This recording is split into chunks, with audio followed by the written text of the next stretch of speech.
That is the 21st of June 2020. As it would happen, because this year is leap year, it's an extra day in the first half.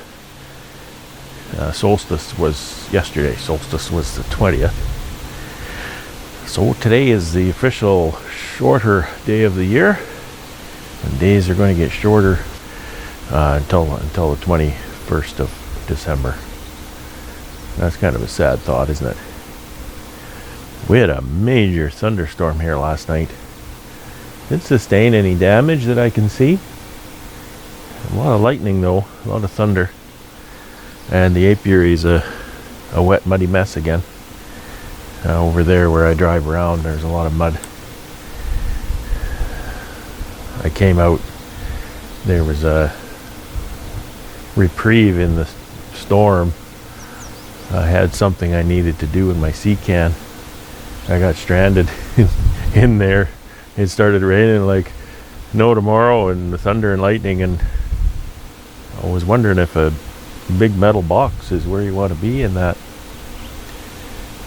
Made out okay though. Got my tractor stranded though. It's still sitting there.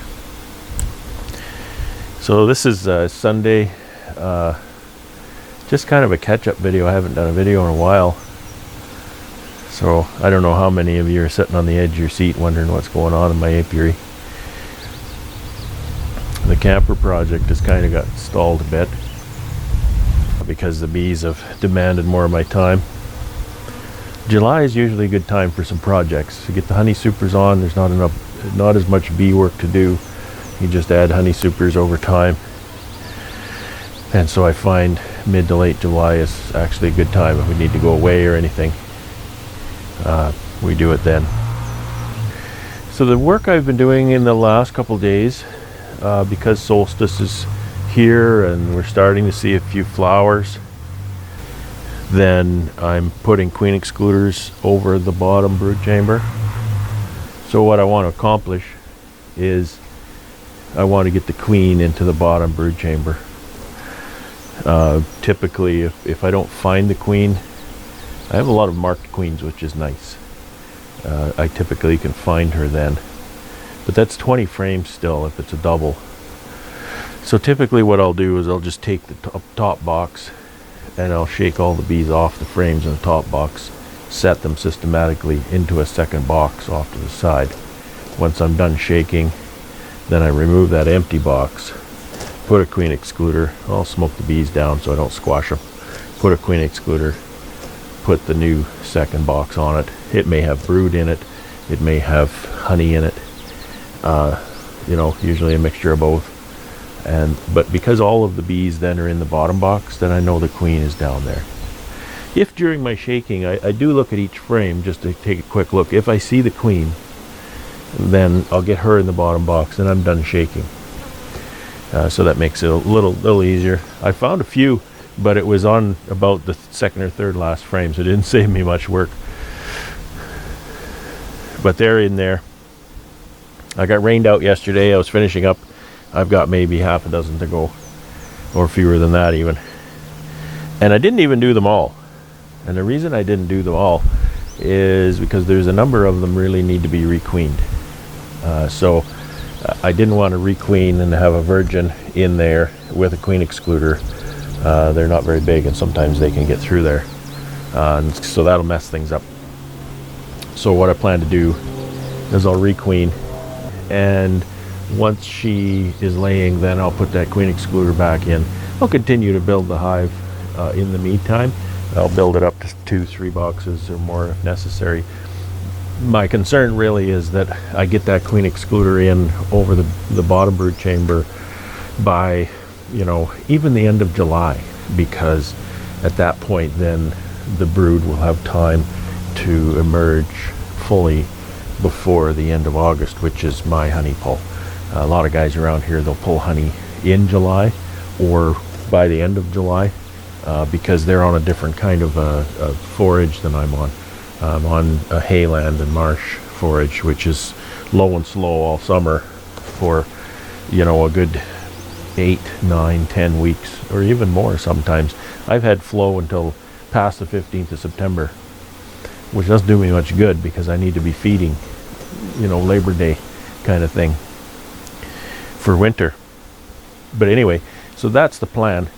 I'll either put a cell in. My cells are ripe on Wednesday, so there's a number of these I'm going to put a cell into, and then we'll let that cell emerge, and then when she's laying, we'll get that queen excluder on there. I did a few of them here, OTS, so we're going to wait then on those for the same thing, queen to develop, emerge, mate, and lay. And then I'll go back in and put that queen excluder in there in order for the brood above the excluder to emerge before honey pull. There's a few little nucs out here actually. There's one here you can see, and there's a few others like that. It's just a little 4-frame box. There's another one over there. So they're sitting in a normal position in the apiary. And what those are is that's the old queen. If I'm going to do an OTS on a colony and the queen is laying well, her patterns are good, she looks like she's doing just fine, then I really hate to kill her, really hate to get rid of that, because even initiating a new queen and having her mate, that's not 100% likelihood. There's usually a pretty good percentage is 80% to get that queen mated and laying. So what I've done is I've stuck the old queen in there, in those nucs, and just to kind of preserve that momentum, I've given her the frame she was on, and then a few other frames, maybe a little bit of brood. I don't want to waste too much brood on them because I'll get rid of her by the end of summer. That'll be the end of her life. She's served well. This is her third summer. So I can't really expect her to be any good after that. Not reliably anyway. She'll just die in the winter anyway, most likely. So we'll just not let that happen. So that's about what's going on here. So again, there's a few of these you see are in singles. Those are the ones that aren't doing well. They'll get cells. There's enough colony strength there to support a cell, and if I can find the queen, I'll probably kill her because obviously they're not doing very well. And I'll put that cell in there. It'll emerge. She'll mate. So that'll just become kind of a mating nuc for those. And hopefully they'll requeen, start to lay, and then we'll have a good viable hive. So this one here is my cell builder. I'm not going to dig into it right now. It's kind of cool and wet, and I don't feel like starting a smoker and dressing up. Well, undressed, but and it has 17 cells. I've used one cell already. It's in one of those hives to be requeened.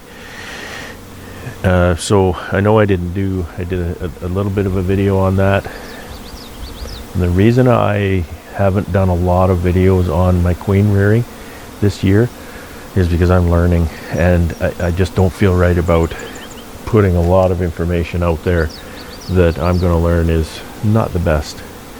I don't mind sharing my journey as far as what I'm learning and things that I'm doing along the way. However, I don't want to put a lot of information out there that maybe isn't what I would recommend you do.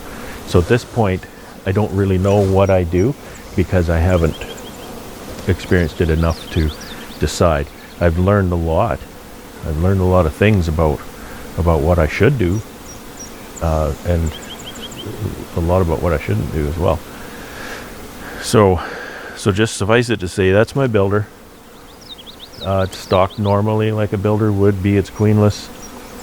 It has pollen. There's honey stores in there, lots and lots of bees.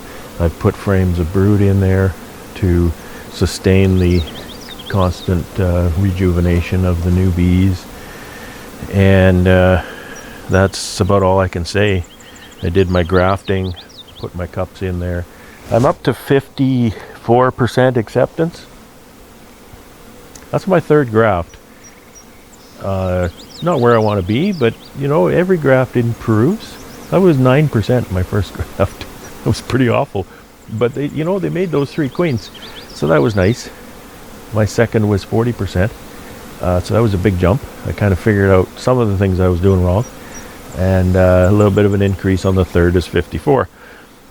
So hopefully, you know, my next couple of grafts I can start to get over the 80% mark or so. It's okay if, you know, I'm not trying to produce 2,000 queens a year or anything like that.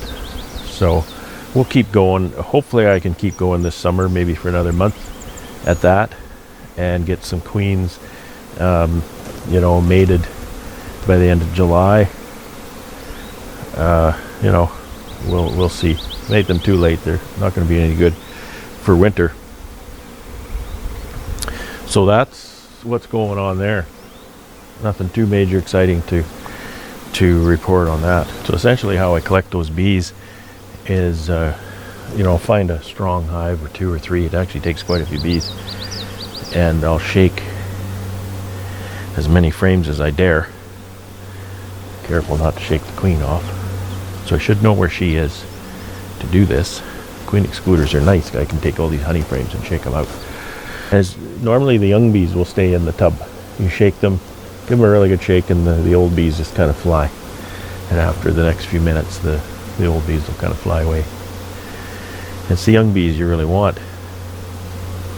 So, and then I just bring the tub over here, tip it up, and don't really scoop, but you tip the bees into one end and then pour them into the scoop, and I'll put 2 of those half cup scoops into one of my mating nucs over here.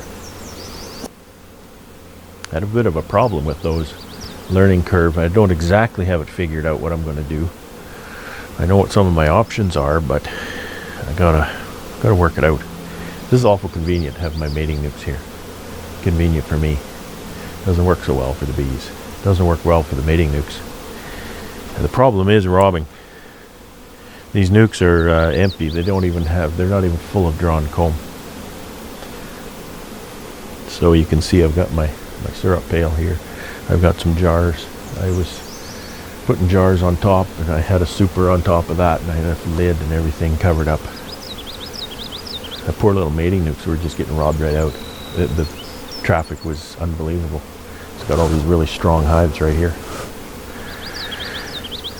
So that's not an option going forward. And you know, they've got cells in them, or emerged queens now that need to mate. I can't move them.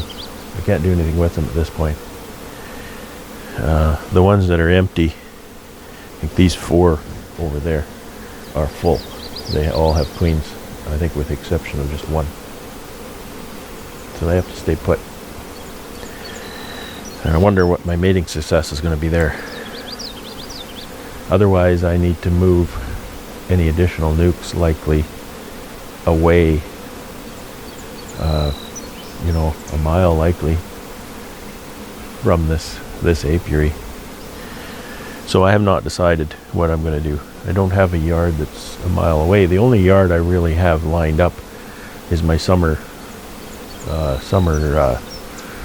honey yard, and I'm going to be moving bees there in the next few days, so that's not going to work. It's going to have a bunch of bees there too. Anyway, that's something to think about if you're going to follow, you know, kind of this method of what I'm doing here. Mini mating nucs. You need to get them away from the main yard. So I have 3, I believe, that are supposed to be checked today for laying. They're actually just behind me over outside the fence. For some reason I put my first mating nuc outside the fence. Sometimes I wonder how my brain works, but that's what I did. I hadn't set this whole thing up at that point. I hadn't decided what I was going to do here, and apparently this was the wrong choice as well. Fortunately, the bear hasn't found my mating nuc over there yet. Yeah, I'm still in one piece.